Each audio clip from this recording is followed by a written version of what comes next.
Hi, I'm Mel Boudrot, currently the president of the New York branch of Screen Actors Guild, and we're in New York at the Guild offices.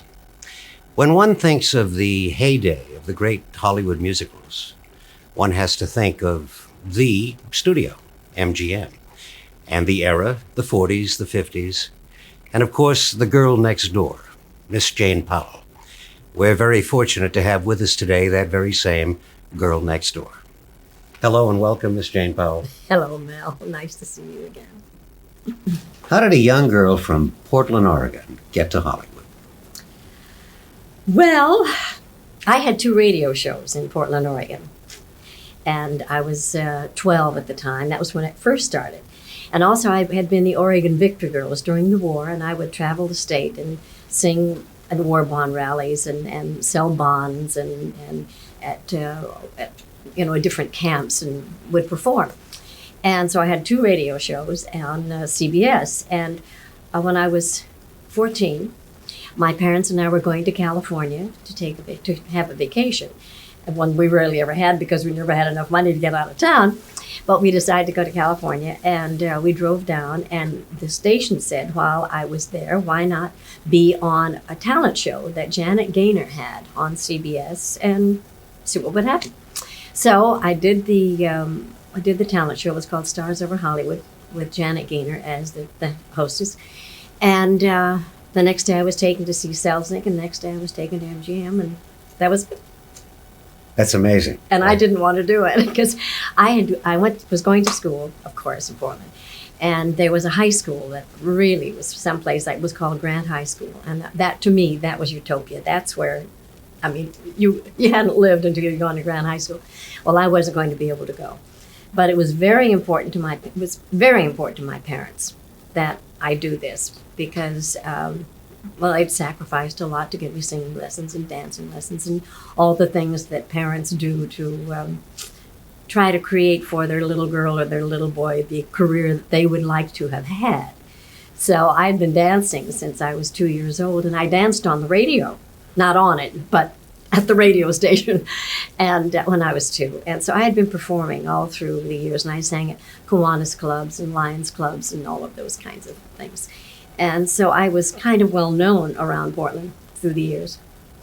And so anyway, I signed the contract, and that was in the summer. And then we came back in September. We were here, and then Charles Rogers. No, I was at MGM, signed by them. Charles Rogers never had a screen test. I'd never acted. I had never done anything but sing and dance. And Charles Rogers was looking for another Deanna Durbin, I believe, because he was Deanna Durbin's producer at Universal. And he was making a picture called Song of the Open Road with Charlie McCarthy, Edgar Bergen, Debbie C. Fields, Benita Granville. I can't remember. That was kind of it. And they were about orange pickers going from hostels going from one place to another. And they were looking for a singer.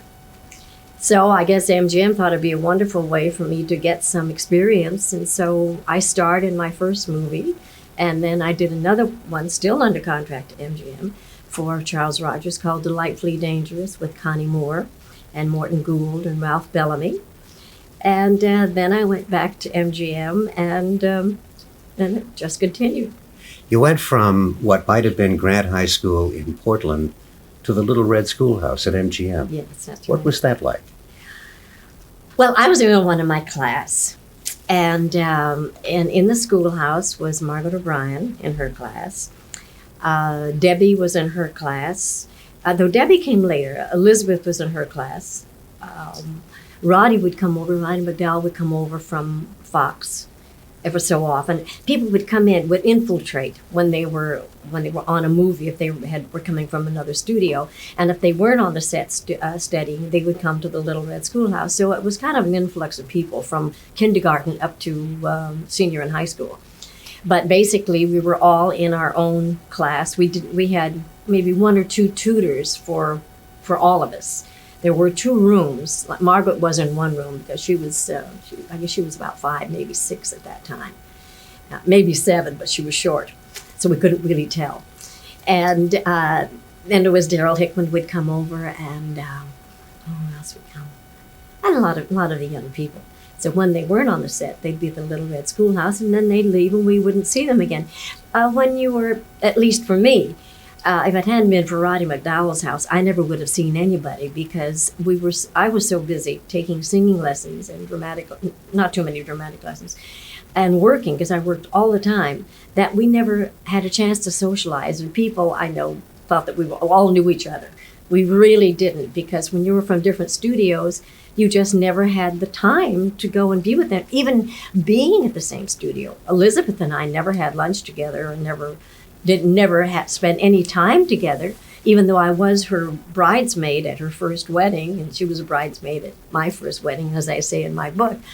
Good thing we stopped that, because it could have become a full-time career. But anyway, we never had any time to socialize except at Roddy's on Sunday afternoon, and many times we were there because his mother wanted to keep him at home, and he had a pool, and he had a paddle tennis court or a badminton court. So none of us had any of that. And so thank heaven for Roddy, that kind of gave us a little bit of a social life. And we were all too young to go to nightclubs or do anything like that. So. Your first film, the name of it again was? Song of the Open Road. And you starred in your first film. I've starred in every film, which my husband pointed out to me. I didn't realize that, but I have starred in everything. And that can be good and that can be bad, because it doesn't give you very much leeway. What do you remember about Song of the Open Road? The actual making of the film? Well, I was a nervous wreck because I had never been in front of, we didn't even have a movie camera at home, so I knew nothing about it. I didn't know anything about lights. I didn't know anything about the camera. I didn't know anything. And of course, meeting all of these people, I was such a movie fan. I would go to the movies every Saturday and sit all day long if I could.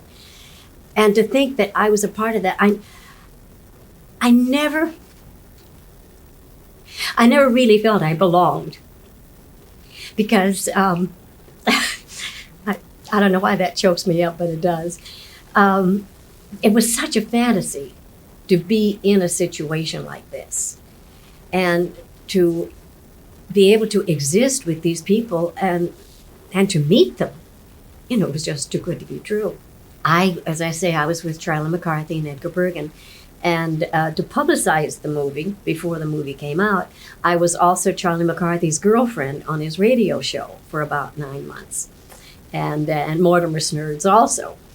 And then, of course, we had W.C. Fields, and I didn't know that much about W.C. Fields. I wish I had at that time. Of course, I was so nervous I probably couldn't have found out anything anyway.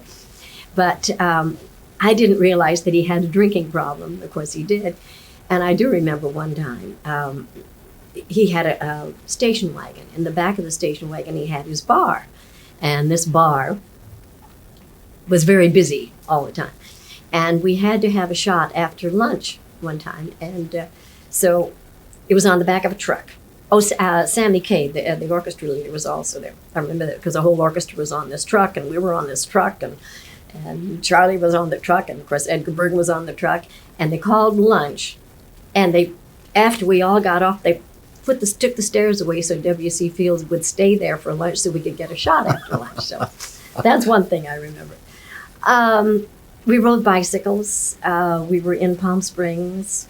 I had to wear a blonde wig that the flies kept eating at me all the time, because we used to put that on with spirit gum. The spirit gum was made out of sugar and water.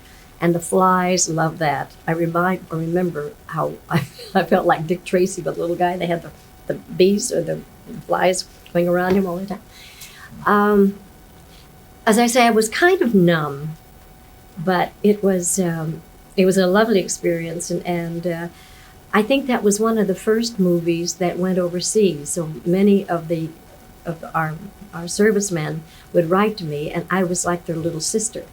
Of course, I wanted to be their girlfriend, but I was like their little sister. And I still get fan letters from men that had seen my first movie when they were in the service. Okay. When did you begin to get some idea of how big a star you actually were? Oh, I never did. You never did? Never did. No. As I say, I felt like I wasn't there. I was like a fly on the wall. I was looking down at all of this happening. And it was me, but it really wasn't me. It was somebody else. It was a fantasy. I was never aware of that. In fact, I still wrestle with that. I still have trouble with that. Except coming to New York made it a little, since I was so isolated all my life.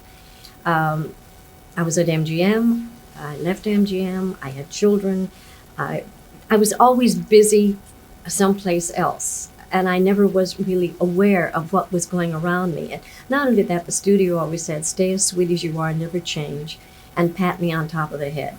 And I was so afraid of disappointing people that I kept myself numb, and I kept myself not young particularly, because I've always wanted to be older. I'm 68 years old now, and I never thought I'd ever get this far.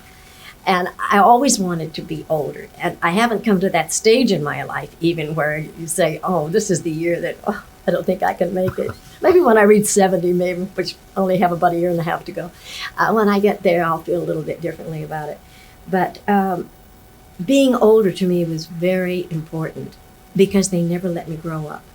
In fact, that's why I left MGM, because I wanted to do more mature roles. Of course, not knowing that musicals were out, and no one else was going to hire me anyway, because at that time, if you were in musicals, rarely did you ever get to do anything else.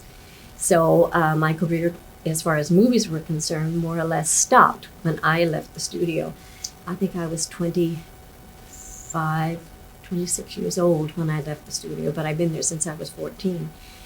And I don't know, I just always felt that everybody was more important than I was. Did you get to talk about any of these feelings to any of the other young people? Oh, no.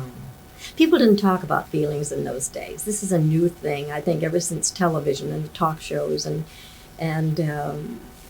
looking at the daytime shows. That's brought it about. People used to read the books with the brown covers on it, so you couldn't see what you were reading, and they would never say that they watched Another World, As the World Turns, or any of these shows, because they were.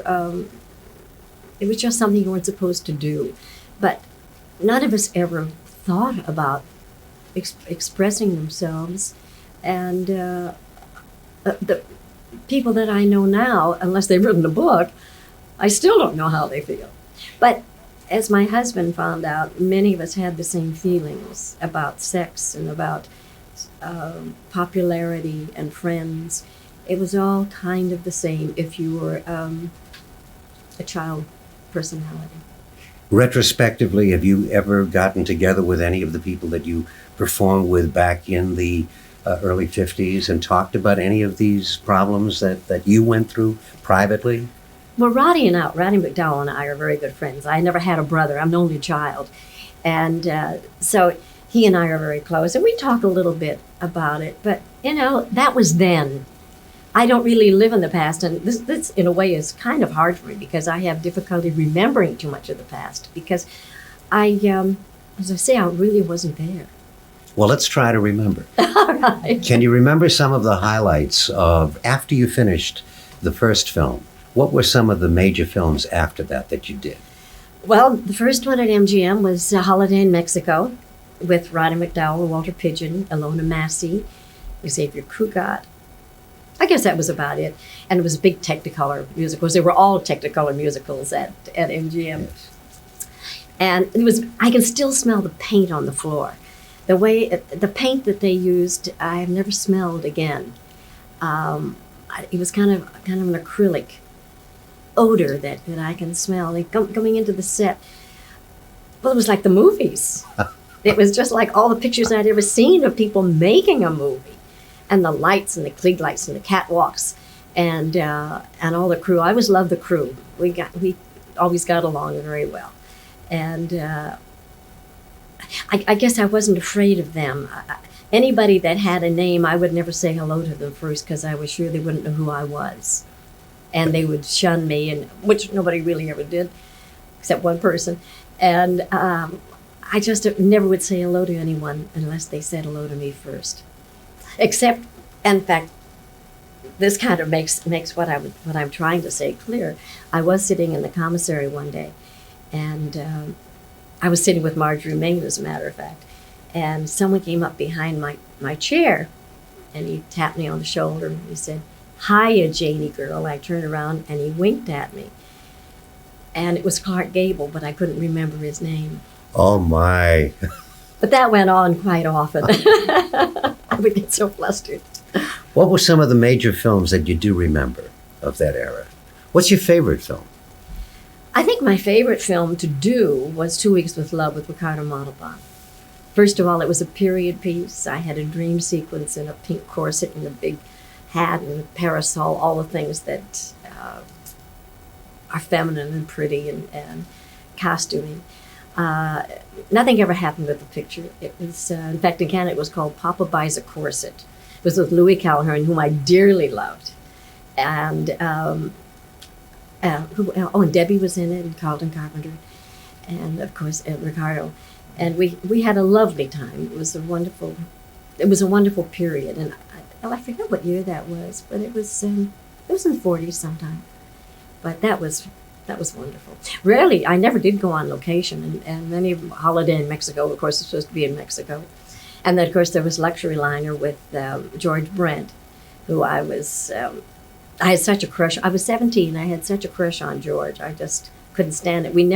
Every time we saw each other, we laughed. Now, why? I don't know. We never had coffee together. But I will tell you the rest of the story. After the movie, we never saw each other again. He did give me a gift. Something that I'd always wanted was a skunk. I'd always wanted a live skunk. And he gave me the skunk. By the time it got lost in mail or something, by the time it got to me, it was a full-grown skunk. And he was deskunked, but he didn't know it. So I didn't keep him for too long, and he went out into the wild. But about 20 years ago, or maybe 22 years ago, I was doing South Pacific in San Diego with Howard Keel, and I received a big box of about 6 dozen red roses. And in the box was this letter, and it was from George Brent. And he had told me how much he had always loved me, and that he wanted to take me around the world with him when he was going, because he was a sailor. And but he said there were always so many people around me, and my mother, and the studio, that he was always afraid to ever say anything to me. Of course, I was much younger than he was also, but I guess that never entered his mind. So he said, I just want you to know, he said, I live down here now, and I'm not well, but I just want you to know that I have always cared for you. And it was delivered by his daughter, whose name is Suzanne, which happens to be my name. My name is Suzanne Burse, and then they changed it to Jane Powell. So I just say, he said, I don't want to see you because I'm not well. Well, of course, that's all I had to find out. So I looked up his name in the telephone directory, and sure enough, he was there. So I called him, and he was very happy to hear from me. Well, from then on, we corresponded. I was leaving a couple of days to go up to Los Angeles to continue the tour. And I said, George, I'd love to have you come up. He said, I will come up. But he said, I want to see you alone, because you've always had so many people around you. I said, well, come to the theater. And he said, then would you have supper with me afterwards? I said, yes. So I was so excited. I couldn't wait to see him. And I saw him, and he looked like Don Quixote. He had gray hair and a white goatee. He was still so handsome. And he sat in the seat, and everybody in the cast was looking out through the peephole and looking at him. And so afterwards, I went to the hotel. I knocked on the door, and he came to the door, and he went, shh. What's going to happen? So I walked in, and on the couch was his robe. And he pulled back the robe, and here was a picture of George and myself in a frame. The glass was even broken. He said, I have carried this picture all around the world. So we had supper, and I said, well, George, you've got to put on weight. So, and I was going on, continuing the tour, so I would send him candy and ice cream and cards and every day, and we would talk. And so this went on for, I guess, about 6 months, 4 to 6 months, 4 to 6 months. And then he called me one day and he said he wanted to see me. So I went down to see him, and he said, I think we should get married. Well, I was not thinking of marrying George at all. In fact, I was planning on getting married myself. And he said, I know you want to live in Hollywood. And he said, I will live here. But he said, I think we should be married. Well, I had to tell him no, of course. Well, about 2 weeks later, he got married to a lady in Hawaii. And I got married. And about a month later, he died. Unfortunately, I never saw him again. But he was very angry with me because I wouldn't marry him. And but it was a lovely, lovely experience, and I don't think that's one that happens to many people. No, not at all. Let me take you back to about 18. You've had 4 years of heavy experience making movies. Did it seem like it would go on forever? Oh, yes. Yes. Well, I never thought beyond my nose anyway. I never knew anything about business. I knew nothing about politics, about how you're supposed to. In fact, that frightened me. I'd heard the stories of, in fact, I had seen little girls going up and taking water to the director and presents to the producer. And I mean, that I couldn't condone in my own mind, and it's something I could never do. So politics weren't something that I knew anything about. I knew nothing about business. I didn't realize that the studio was going to phase out musicals, and that L.B. Mayer was going to be fired, and all these things that had been my life all my teenage years, really. Of course, that you're talking about 18, but I'm talking about a little bit later than that. But I don't think people really, I shouldn't say people, I assume people don't really think that things aren't just going to be a temporary thing. I think things are temporary now, so to make the most of it. But when you're a young child, unfortunately, that's the trouble with young people today. They don't think that they can get the things that are going around. It's never going to happen to them. But if they're lucky, it doesn't. Suzanne, in your book, you mention how you got the name Jane Powell. Would you tell me that? Well, yes, it was really weird because at the back people said, psychologically didn't it bother you? And I guess it should have, but again, old dum-dum, I was someplace else. I knew they were going to change my name because my name was Suzanne Lorraine Burse, B-U-R-C-E, and nobody could pronounce Burse, and I don't know what nationality it is. I'm trying to look that up now, but nobody can tell me. But I didn't know what it was going to be. I wanted my name to be Cheryl because I thought that was a lovely name. I love Cheryl Walker. She was at Warner Brothers, and I thought she was so beautiful. I thought someday I'll look like that. But anyway, I was ironing in the kitchen, and a telephone rang, and a man said, "Is Jane Powell there?" And I said, "No, sir." I said, "I'm sorry, you have the wrong number." He said, "No, I don't."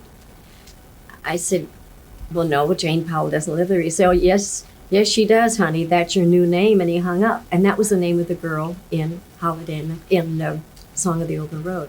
How'd you folks react to that? I don't remember. I don't think it bothered them at all. No. They were expecting the name to be changed. But why Jane Powell? I mean, there are a lot of Janes. There was Eleanor Powell, Dick Powell, William Powell, and of course then June married Dick. Couldn't they have picked a different name? I mean, a Jane is so... I think that's the dumbest name in the world. But anyway, it's carried me this far. I guess I can't complain too much. What's the best picture you've ever done? I know it's a subjective question. Well, I don't know if any of them were very good. They were all the same story, except for Seven Brides for Seven Brothers, and that's become an international favorite. So I guess I can say that that's probably the best one I've done. When you do a musical, unless it is an international favorite, I mean, it's a musical. because again, it is the same story, but I had awfully pretty clothes. And you change your clothes and you change your hairdo and sing a different song, and that's kind of it. And everything ends up happy at the end. I was amazed when I was reading your book at some of the song titles that you obviously introduced. Can you mention some of them that have become standards now? Well, I don't know how standard they are, Mel. How could you believe me when I told you that I loved you when you know I've been a liar all my life? Now, that's a big one. That's from Royal Wedding. And then Too Late Now, that is also from Royal Wedding.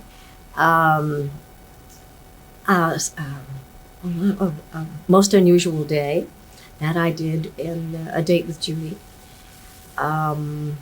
Being a soprano, usually I sang things I didn't get too many original songs because, and if they were kind of, how do you like your eggs in the morning? That was one that was really everybody, but they love that song in Australia. Why, I don't know. And the Dickie Bird song is big, in Australia.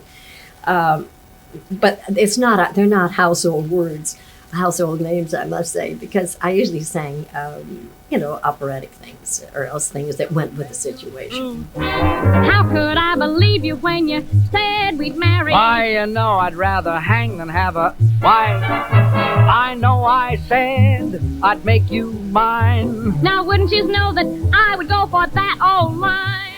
Who were some of the great people you worked with? You mentioned a number already, but who were some of the others? Jeanette McDonald. And Jeanette, I don't think that she has ever been given the acclaim that she really should have. She was so beautiful. She had a marvelous sense of humor. She was like Gura Garson, who had a wonderful sense of humor. She's never had the praise. And when you see some of her old films, she's really just wonderful and just brilliant. Lawrence Melchior, Walter Pidgeon, there's Louis Calhern I loved. Why? Of course, why? Yeah. Oh, Louis had so many memories, and of course he was such a character, but by the time he got to Hollywood, I don't think that he was in his cups as much as he had been when he was on the stage here. Louis always wore the same clothes because he would wake up in the morning and didn't know where he was, and so he always wore black shoes, black socks, white shirt, black tie, and black coat, and that was all he had because he couldn't get anything together. But he would be talking about different things, and he played my father a couple times. And I said, "Oh, Louis, you just have such wonderful memories." And he said, "Oh, you will too, you just wait." And he's one of them. He's one of my wonderful memories. Okay. And he's such a fine actor. He was just wonderful. And let's see, of course, Charlie McCarthy. He was a big one. Elizabeth Taylor, of course, Danielle DeRue, Wendell Corey, Vic Damone, Wally Beery. That was an experience that I'm not the only one that has had the experience that he gave to almost all performers. He didn't like many people, and he was very difficult to work with. But he was a kleptomaniac, which made him quite interesting. One time he stole a canoe from MGM, and on the bottom of it, it was all marked from the prop department. But they knew he was going to do that, and then he would rent it back to them because he knew they were going to have retakes. He was a wonderful character, but he had a mean streak in him. But he was one of my favorites until I met him. I thought he was just wonderful. From Grant High School to the little Red Schoolhouse, what was that like? Well, I must say it was quite a shock to the system. Let me explain what the Little Red Schoolhouse looked like. It was kind of it was an adobe with a brick roofing on it. And it was one large room, a smaller room, the principal's desk or office, and then a little bit of a kitchen, and a boy and a girl bathroom. Most of us were in the large room, but I was the only one in my class. Elizabeth Taylor was the only one in her class. Margaret O'Brien, who was in the other room, she was the only one in her class. Dean Stockwell, he was even younger than Margaret. They were in the class together. Then there were a lot of contract players that had been put under contract by MGM that they were trying to groom them as stars, and most of them didn't work, but at least they were there. and just as wide-eyed and bushy-tailed as I was. Then a lot of children would come over when they were working on a film from another studio or from independent, and when they weren't working on the set, which was another shock to your system as far as schooling was concerned, they would come to the Little Red Schoolhouse. And Roddy McDowell would come, Daryl Hickman, Scotty Beckett, Debbie Reynolds. Debbie wasn't under contract at that time. Trying to think. And also Guy Stockwell, who was Dean's little brother, they allowed him to go to school there. And then we wouldn't see them again. We did have, in the front yard, there was a ping pong table. Of course, in California, except when it wasn't raining, it was always sunshining, so we would play a little bit of ping pong. We only went to school from 9 to 12. We had, our schooling was really just the reading, writing, and arithmetic. And then we would have to take our test in Los Angeles.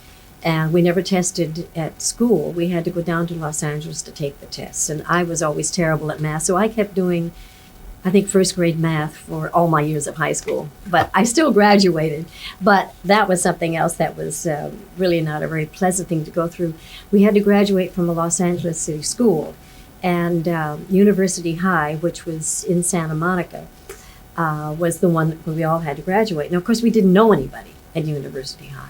And we had to go to the prom, and we had to wear the cap and gown and parade up in front of all of these people that we didn't know. And of course, they were maybe a little jealous. I was a little snooty. Nobody was friendly, and we didn't know what to say to them. They didn't know what to say to us. It was a very uncomfortable time. It was not a graduation that anyone would ever want to experience. But we all went through it. Though some people didn't show up. I went, but I did what I was told. But they were very interesting times. We had some very good teachers, and the teaching on the set, as I say, was very different. They would put up big flats, and we still only had to go 3 hours a day. But we would start at 8 o'clock in the morning, and we would have to get that schooling in by 5 o'clock. Now maybe we would have 10 minutes. Maybe we would have a half hour, maybe we would have 15 minutes. Then, of course, we'd have an hour for lunch. And they would even have to stop the shooting so we could get in all of our schooling. But the noise, it was not soundproof by any means. So you would hear everybody talking and everybody, laughing, and then the lights would be popping, and they'd say, well, let's try this and let's try that. And then we're going to have rehearsal. No, leave the kids in school for a little while. You heard all of this talking. So your concentration was interrupted quite a bit. And I don't think, I can say for myself, I didn't learn very much, but we did have good teachers. It's just that the subject wasn't that responsive, which was me. When you were 19, what was your social life like? Well, there really wasn't any. You didn't date? No, I think I dated maybe 4 people before I got married. I was married when I was 21. And I if anybody ever asked me for dinner, I thought they wanted to go steady. So I was very, very loyal to whomever I went with, but I never met anybody because I was in school all the time. I was working all the time, and there was no place to go. There was no place for young people to go. I met my first husband when I went ice skating, and he was Sonia Hindy's ice skating partner. And to find some people to meet I tried church and went to church. Not that wasn't good for me. It was very good for me, but I didn't meet anybody. But there was no place for anyone to go. There was no corner drugstore. There were no slumber parties. And I would receive letters from my girlfriends in Portland, and they would talk about, and no football games, of course, no basketball games, no dances. And they would talk about these things. And I just envied them so much. And of course, I'm sure if the shoe were on the other foot, they would envy me. Do you recall working with Elizabeth Taylor? Oh, yes. Yes, Elizabeth and I did A Date with Judy together. Now, Elizabeth is younger than I am. I think she's 5 years younger than I am, but much more mature. Always had been. She was very well developed when she was about 12. And they always made her, the femme fatale. And in A Date with Judy, because I was Judy and I had funny things, hairdo over my ears, and just this kind of a character. And Bob Stack was my boyfriend, and she took him away from me. And of course, this is in the movie. It wasn't for real. And I'll never forget. I thought, because he would put makeup on you, because you have to wear some kind of makeup. Because we always wore more makeup than we do now anyway, because the film was not as precise as it is today. And Elizabeth got to wear green eyeshadow. And I thought, if I could only forget about the boobs, forget about the tight waist, forget about the slinky dresses or whatever she's wearing. If I could only wear green eyeshadow, I just know I could be a femme fatale too. And I was older than she was, I thought, this just isn't right. Well, we never had any animosity. We never had any. That's the only thing I was jealous of with Elizabeth, that she could wear green eyeshadow and I couldn't. What was it like working with Walter Pidgeon? Well, Walter, I had always been a big fan of his. I just thought he was such a handsome man. I loved the sound of his voice. He just, sophistication personified. And I would watch him on the set, and I was, by this time, I guess I was about 16, 15 and a half or 16. And he moved. He was originally a singer. And he sang quite well. But just to see him eat a grape, he would take the grape and he would plop it into his mouth. And, I would just melt. But George Brent was really, really the one. What do you know about the Screen Actors Guild, or what did you know at that time about the Guild? Well, being so kind of out of it and not being involved in business or politics, just kind of doing what I was told, I knew that it existed, and I knew that it was important, and I knew I paid my dues. And I didn't know what it was for. I now know what it's for, and thank heaven for the Screen Actors Guild. They have been the salvation for us all. And now that it's to the point where we get our wonderful pensions, it's even better. But I say thank heaven for the unions. And of course, for an actor, it was so important. And even for the young people, that there was the protection, which was not necessarily from the Screen Actors Guild, but it was very important. It's very important to have the unions. 7 Brides for 7 Brothers. You mentioned that is now internationally acclaimed. Can you tell me about working on that film? Well, first of all, it was supposed to be a much bigger film than it was. It was supposed to be more expensive. There were different units, and Jack Cummings had a unit, and I usually worked for Joe Pasternak. And he wanted to do 7 Brides for 7 Brothers. Well, the studio had said yes, and then they said no, they didn't want him to do it. And they cut the budget. And they put the money for I don't know how they do this, but they took most of his money and put it into Brigadoon, which was, of course, probably because it was a big Broadway show and it had all the wonderful songs in it and all. And this was an unknown commodity, 7 Brides for 7 Brothers. So Jack made the movie, and of course he had to cut down on the sets. And if you look at some of the backdrops on the sets, they really are not what they should be. They were used sets in some cases because they wouldn't put the money into the film. And of course it became a big smash, and we went into the Radio City Music Hall and Brigadoon didn't. So we were very proud of ourselves. It was a wonderful film. And of course Michael Kidd really made the film. He brought most of the dancers from New York, and the dancing is just superb. And they didn't know that I wanted to dance in it. And one day they were doing a dance, and I said, well, aren't I going to do a number? So, oh, would you like to? And I said, well, yes. So he put me in the number. And otherwise, I believe me, it was just a little diddly thing. But he didn't know that I wanted to perform. I guess nobody told him. You know, being from New York, he probably didn't even know who I was. So that was one thing I remember about it. It was a lovely experience. And also, that was a period piece. And also, another thing, the story had more depth than most musicals have or had. And I think that's what made it. It had much more pathos to it than anything I'd ever done before. Tell me about L.B. Mayer. Well, I can only say good things about him. I have heard terrible things about him, and obviously where there's smoke there must be fire, but I never saw any of that. He really was like a father to me, and thank heaven for L.B. Mayer, because if it hadn't been for him, we wouldn't have been there, and the studio would not have been what it was if it hadn't been for him, and other people also. But he was a lover of film. He liked money also, but he was a lover of film. He wasn't a lover of real estate, which so much of it is today. And he loved actors. He was very sensitive. Some people thought he was oversensitive, but not to me. He really was a father figure to me, and never chased me around the desk. In fact, nobody else did either. But I had hope someday. He was wonderful. In fact, when I went to see him on one of his last days that he was there. The first time I went into his office was when I went for my audition, when I first came to Hollywood after I had done the radio show, Stars Over Hollywood. And he was sitting at the end of the office, and I thought I would never get there. It was such a big office. It was like walking to see the king. Even though I didn't know who L.B. Mayer was, it was just, I couldn't even see him at the end.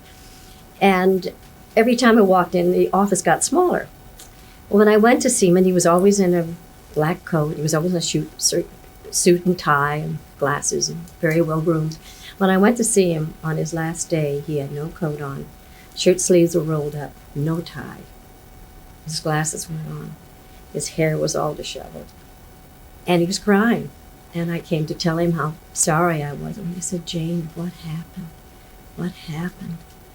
And we walked into his little anteroom. We looked out over the parking lot through the Venetian blinds, I remember. And he said, "What went wrong? What went wrong?" And he started to cry. And that was the end of it. They had done what to him? They had kicked him out. The people from New York, Skank, which is really the money people, and I guess they told L.B. Mayer what to do. And they were bringing in Dory Sherry. They were going to change the whole system. And they did. And the system does not exist anymore. And I really think that it did kill Mr. Mayer. I always called him Mr. Mayer. He was, as I say, he was a father figure to me, and very good to me, and very kind. In your book, there's a very poignant line, to me anyway, that you use. "I didn't quit the movies, they quit me." That's right. I didn't quit the movies. They did quit me. The time was up, which I didn't know. Movies were going to be something else. They weren't going to be comedies. They weren't going to be musicals. They were going to be dramas. They were going to be acting performances. And of course, we weren't groomed for that. There wasn't going to be any frivolity in movies, and there wasn't any for a long time, and I'm not sure there still is. Of course, there are some very wonderful ones. I don't mean that. I still love the movies. It was just a change of hands, but I left the studio before they left me. I didn't know they were going to fire me. I left because I wanted to grow up, and they said, "Fine." So I left. And but I know that probably within the next 6 months, now I know they probably would have fired me, because there was a big change. There was no place for me. There was no place for me to be. When you left to do what? I didn't know. It was like, first of all, I was very young. I was 25 or 26, but I was more like 17, because I'd never been in the world. I'd never had to handle anything, because everything was handled for me. I didn't know what I was going to do. First of all, I thought, oh, well, since I'm not at MGM, I will go to Warner Brothers, I'll go to Fox, or go someplace. And they weren't going to do it either, and they didn't. Everything was taking a turn for the difference. I can't say the better or worse. Being a singer, I guess I was lucky, and a performer. Because during my time at MGM, I would do vaudeville on the hiatus, which was, I guess, 6 weeks. I forget now, but I think it was 6 weeks hiatus. And I would go and do vaudeville at movie theaters while the movies were running. It would always be an MGM movie, but never one of mine. I played the Capitol Theater, which was here in New York. I played here many, many times, about 4 or 5 times. I would do the Lowe's circuit. I would go up to Buffalo. I'd go to Chicago. I'd go to Cleveland and Cincinnati. Those were the big theaters for the Lowe's market. And so I had performed in front of an audience. So in a way, I was lucky. So I did nightclubs, and of course at MGM during a certain time, you weren't allowed to even have a photograph taken in front of a television set, because television did not exist. I had a television set, but if the photoplay came or anyone, we would cover it up, and you never saw it. It looked just like any other kind of console. So we never had a drink in our hands. MGM girls never drank, never smoked, and didn't have their picture taken in front of television. But I did end up doing many television specials. I didn't do a series. I would like to have done a series at one time, but I did do a lot of nightclubs and toured around. Then my career went into to summer stock. So I toured for about 20 years, and I was on the road for that long, and hated every minute of it except the performing part. I love the performing, but I mean that's only 2 hours out of your 24-hour day. I'm a homebody, and I didn't like being away from home, even though I traveled with my children and 3 dogs. I just love being home, and it was very difficult, but that was a way of making a living, so that's what I did. You also went into Broadway and into New York soap operas, I think New York. Mm-hmm. Tell me about that. Well, I replaced Debbie Reynolds in Irene.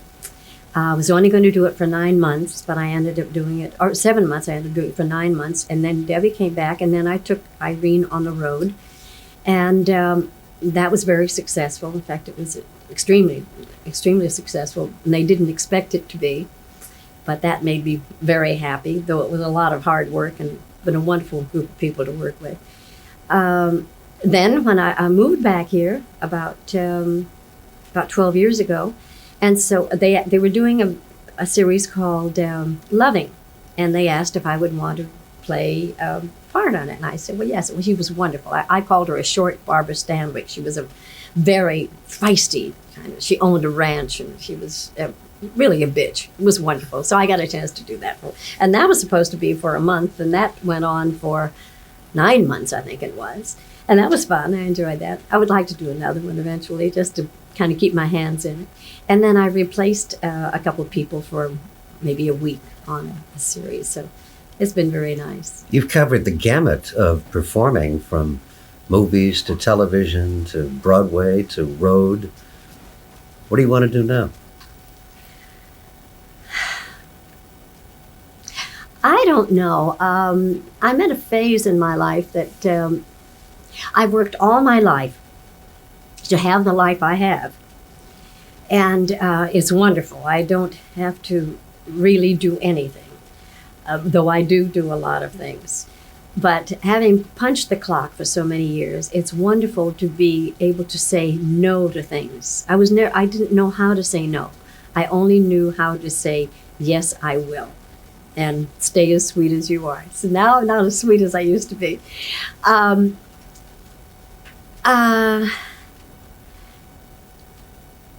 I do enough now. I'd like to do a little bit more just to keep me off the streets and to keep my mind a little active.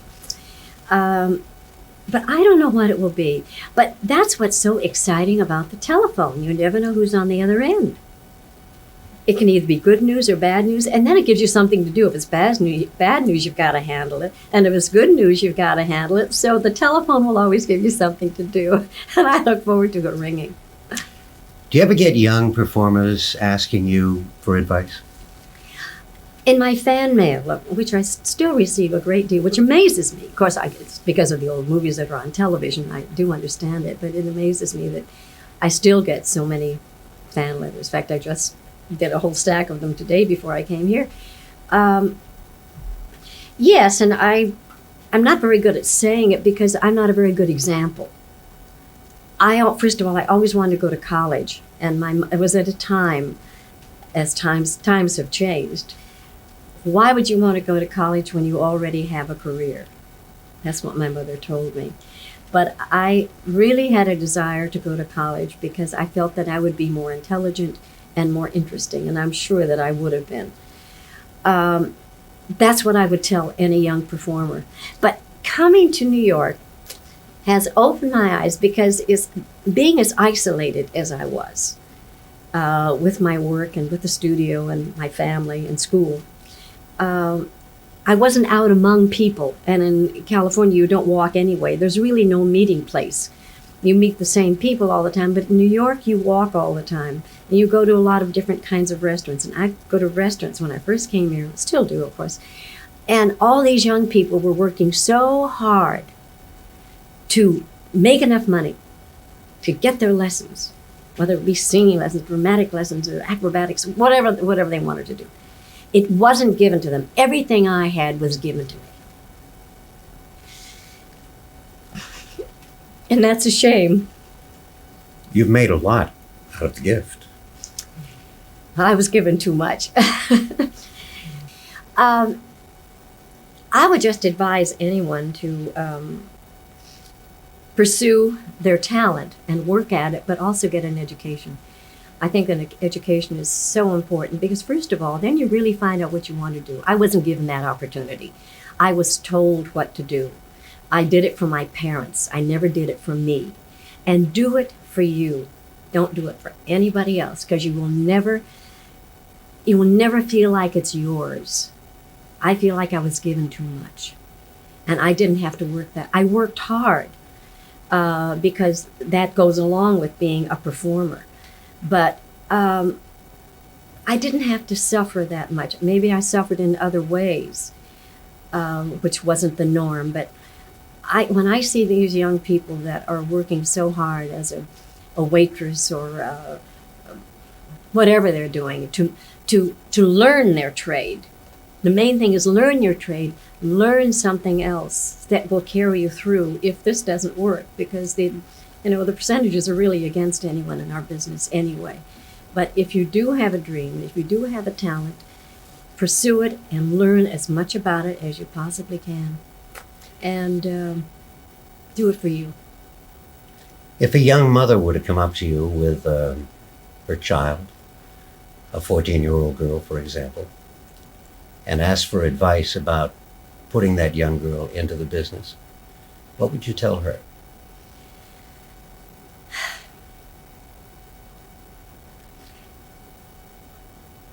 It would depend on how much the little girl wanted to do it. Also, how talented she is.